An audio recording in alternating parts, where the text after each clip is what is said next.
राजा Raghuvanshi murder case में Meghalaya police की special investigation team ने चार्जशीट दाखिल कर दी है। पुलिस ने सोनम रघुवंशी, राज कुशवाहा और 3 अन्य आरोपियों का नाम इसमें शामिल किया है। मेघालय एसआईटी ने राजा की हत्या के मामले में उनकी पत्नी सोनम रघुवंशी और उनके कथित प्रेमी राज कुशवाहा के अलावा आकाश राजपूत, आनंद कुर्मी और विशाल सिंह चौहान को हत्या की साजिश रचने और इसे अंजाम देने के आरोप में गिरफ्तार किया था। इन सभी पर अपराध के साक्ष्य मिटाने और आपराधिक षड्यंत्र रचने का आरोप लगा है। High profile honeymoon murder case में चार्जशीट दाखिल होने के बाद सोनम का भाई गोविंद और राजा के भाई विपिन शिलोंग जाएंगे। 790 पेज की चार्जशीट ये बताती है कि जांच लंबी चली है और बड़ी संख्या में दस्तावेज, गवाहों के बयान और अन्य सबूत इसमें शामिल किए गए। अभी इसमें जो शिलोंग में जो राजा के जो केस में जो है सोनम रघुवंशी और राज कुशवाहा द्वारा जो है ये 5 आरोपी जो है और जो 3 आरोपी जो उनकी जमानत हो चुकी है, इन सभी की 790 पन्ने की चार्जशीट जो पेश हुई अभी है। इसमें अभी चालान डायरी जो है अभी जो पेश हुई आज, तो इससे हम संतुष्ट है वैसे। और क्योंकि संतुष्ट हम लोग इसके लिए है क्योंकि शिलोंग पुलिस द्वारा जो कार्रवाई की गई है और बारीकी से जांच की गई इसमें, तो कहीं ना कहीं इन लोगों ने चार्जशीट अच्छी बनी होगी कि राजा को इंसाफ दिलाने के लिए जिस प्रकार से मेघालय सरकार में जो सपोर्ट करा है और जो राजा को इंसाफ दिलाने के लिए ने जो भी काम करा है, हम लोग इसे संतुष्ट है फिलहाल अभी है। और मेरा मानना यह है तो इसमें पुलिस का जो अच्छा सहयोग इसमें रहा है। भारी बारिश का दौर जारी है, लोगों की मुसीबतें बढ़ गई हैं। इंदौर में भारी बारिश की वजह से 3 मंजिला मकान गिर गया। ग्वालियर में भारी बारिश की वजह से सड़कों पर पानी भर गया और धार में बारिश की वजह से नदी नाले उफान पर हैं। उज्जैन में बारिश की वजह से शिप्रा नदी उफान पर है।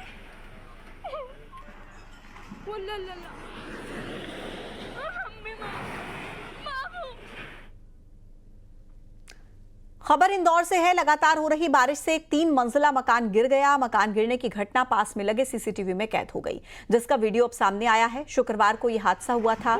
गनीमत रही कि इस हादसे में कोई हताहत नहीं हुआ। घटना अम्मार नगर की है।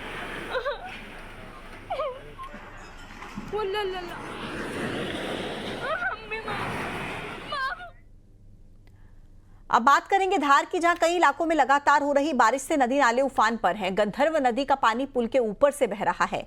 इस दौरान शराब के नशे में एक युवक पुल को पार करने की कोशिश में पानी के तेज बहाव में बह गया। गनीमत रही किसी तरह उसकी जान बच गई। ये वीडियो सामने आया है धार का। भारी बारिश की वजह से नदी उफान पर और एक युवक पानी में बहता हुआ दिखा। हालांकि उसकी जान बच गई है। नशे की हालत में पुल पार कर रहा था और उसी दौरान पानी में बह गया।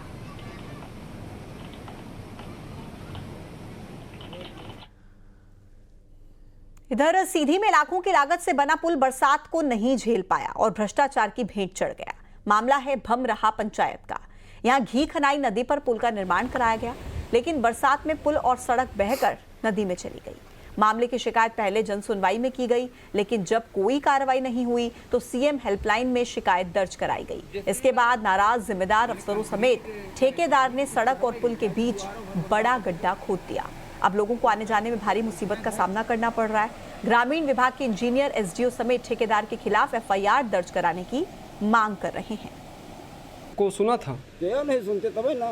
हाँ। शिकायत करन शिकायत गए पे हो गए हैं। शिकायत में कौन वह नहीं करते हैं कि गढ़वा खोद दी, गड्ढा खोद दिए, माटी पटवाए फिर गड्ढा ऊपर से खोद दिए। हमारा पजन का गाँव पूरा बंद बनाए रहे हैं। पुलिया टूट के फिर से गड्ढा खोद दिए। हाँ, परेशानी होती, बहुत परेशानी होती, पानी के नहीं जा पाए। महिला को बहुत परेशानी। अब डिलीवरी भाई तो कनिया से ले आन रोड पर से का बताई खटिया में पहुड़ा के लाइन हम पजे नहीं कटवाएं, क्योंकि मिट्टी पानी में मिट्टी कुलिया नहीं बने, ये सब जाना था। तो कटवाए दिन वो मैंने शिकायत नहीं कटवान। ओके बाद भी क्या करें कि आए के फिर से जेसीबी से गड्ढा कर दें कि इनका रास्ता बंद हो जाए। मध्य प्रदेश के सीधी जिले का एक गांव में आज़ादी के वर्षों बाद जो है तो 2 वर्ष पहले यहाँ एक पुल निर्माण किया गया था। ये नदी है और वर्षों पुरानी नदी है। लोग समस्या से जूझ रहे थे, लेकिन यह पुल जो है तो बरसात की वजह से बह गई है। यही कारण है कि ग्रामीणों ने इसकी शिकायत सीएम हेल्पलाइन में की। उसकी सजा ग्रामीणों को मिली है। ये गड्ढा है और इस गड्ढे को जो ठेकेदार है उनने इस गड्ढे को खुदवा दिया है। जो इस गड्ढे को खोद दिया गया है, गड्ढे खोद जाने की वजह से लोगों का आवागमन प्रभावित हो गया है। ऐसे में इस जो नदी है, इस नदी से अब यहाँ जो है तो 4 व्हीलर बाहर नहीं निकल सकते हैं। लेकिन इस नदी के आगे अगर देखेंगे तो यहाँ भी पूरी तरीके से भ्रष्टाचार की जो बू है वो आ रही है। पूरा ये एक कहा जा सकता है कि ये पुल जो बनी थी वो भ्रष्टाचार की भेंट चढ़ गई है। यही वजह है कि पूरी पुल जो है तो 2 वर्ष में ही क्षतिग्रस्त हो चुकी है। एक बरसात अच्छी बरसात हुई, उस बरसात को नहीं झेल पाई है और जब गांव वालों ने इसकी शिकायत की, उनको उनकी सजा जो मिली है वह गड्ढा खोद दिया गया है, आवागमन बाधित कर दिया गया है। तमाम शिकायत के बावजूद भी जिम्मेदार अफसर अब तक ध्यान नहीं दे रहे हैं। ऐसे में देखना दिलचस्प यह होगा कि आखिरकार पूरे मसले को लेकर क्या रुख जिला प्रशासन अख्तियार करता है।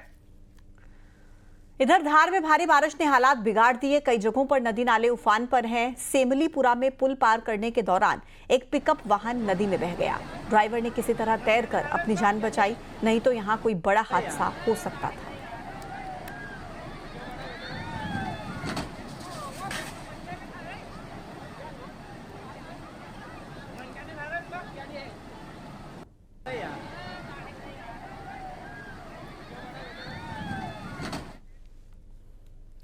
हिमाचल प्रदेश के चंबा में मणि महेश यात्रा के दौरान फंसे श्रद्धालुओं को निकालने का काम तेजी से जारी है। एयरफोर्स ने मोर्चा संभाला हुआ है। चंबा में रेस्क्यू ऑपरेशन में एयरफोर्स के जवान जुटे हुए हैं। मणि महेश की यात्रा पर गए श्रद्धालुओं को सुरक्षित जगह पर पहुंचाया गया। 35 से ज्यादा लोगों को एयरलिफ्ट किया गया। इस पूरे अभियान की ग्राउंड जीरो से मॉनिटरिंग प्रदेश के राजस्व मंत्री जगत सिंह नेगी खुद करते हुए नजर आए। रेस्क्यू ऑपरेशन के चलते श्रद्धालुओं और परिजनों ने राहत की सांस ली।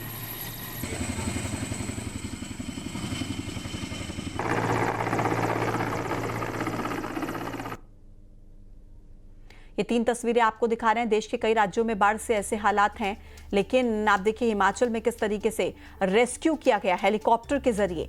तबाही की ये तस्वीरें बाढ़ से और उसके बाद रेस्क्यू ऑपरेशन जो चलाया गया है।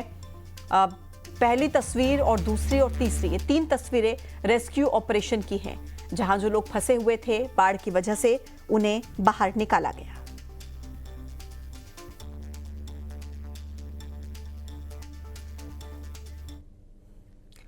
पंजाब के फाजिल्का में बाढ़ का कहर जारी है। इस बीच इंडियन आर्मी बाढ़ पीड़ितों के लिए देवदूत बनकर आई है। सेना ने मोर्चा संभाल लिया। अपनी जान की परवाह न करते हुए बाढ़ में फंसे लोगों को सुरक्षित जगह पर पहुंचाने के लिए रेस्क्यू ऑपरेशन चलाया जा रहा है। पंजाब के सभी 23 जिले बाढ़ से प्रभावित हैं। बाढ़ बारिश से अब तक 43 लोगों की मौत हो चुकी है।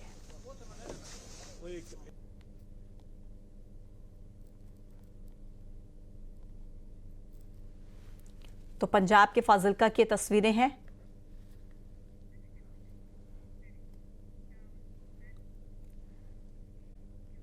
हुआ है कट्टरपंथियों ने दरगाह के भीतर लगे हुए राष्ट्रीय प्रतीक अशोक स्तंभ को पत्थर मारकर तोड़ दिया। इस बवाल के बाद नेशनल कॉन्फ्रेंस के विधायक सवालों के घेरे में आ गए, तो बीजेपी के साथ साथ कांग्रेस ने भी इस पर एक्शन की मांग की है। और आप देख सकते हैं यहाँ पे अशोक चिन्ह लगा था। ये वो बोर्ड है जो यहाँ पे रिनोवेशन की गई थी दरगाह हजरत बल की। उसके बाद जब इनॉग्रेशन की गई, इनॉग्रेशन के बाद ये बोर्ड लगाया गया था और इसी पर ये राष्ट्र चिन्ह था और उसी को तोड़ा गया। तो ये आप देख सकते हैं यही वो पत्थर है जो यहाँ पे अभी भी है, जिनसे ये तोड़ा गया, ईंटों से तोड़ा गया और काफी देर तक यहाँ पे हंगामा रहा। और ये वो बोर्ड है, आप देख सकते हैं यहाँ पे ये राष्ट्रीय चिन्ह लगा हुआ था। दूसरे साइड से जम्मू कश्मीर वक्फ बोर्ड का लोगो लगा है और इसको हाल ही में रिनोवेट करके इनॉग्रेट किया गया था। हजरत बल दरगाह में हुए बवाल और राष्ट्रीय चिन्ह पर हमले के बाद नेशनल कॉन्फ्रेंस के विधायक तनवीर सादिक सवालों के घेरे में है।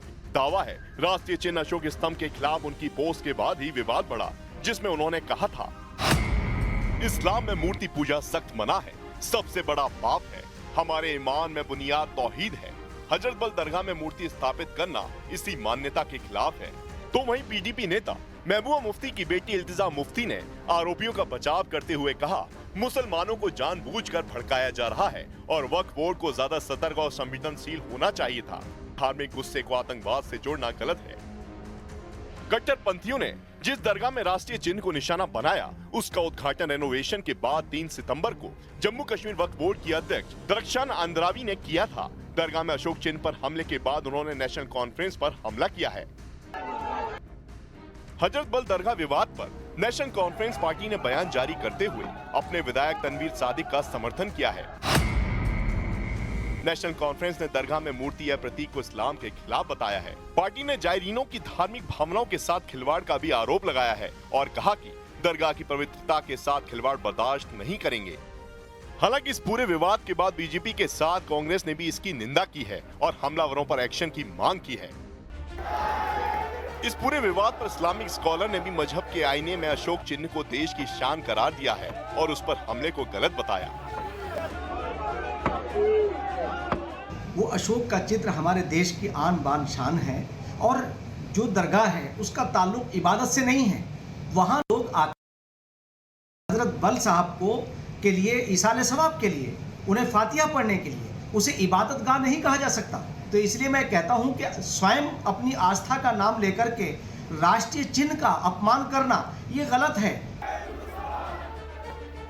घाटी में चुनाव के बाद अमन कायम हो रहा है, लेकिन कुछ नफरती इरादे रखने वाले लोग साजिशन इस माहौल को खराब करते हुए दिख रहे हैं और सियासत कहीं ना कहीं इनका मोहरा बनती दिख रही है।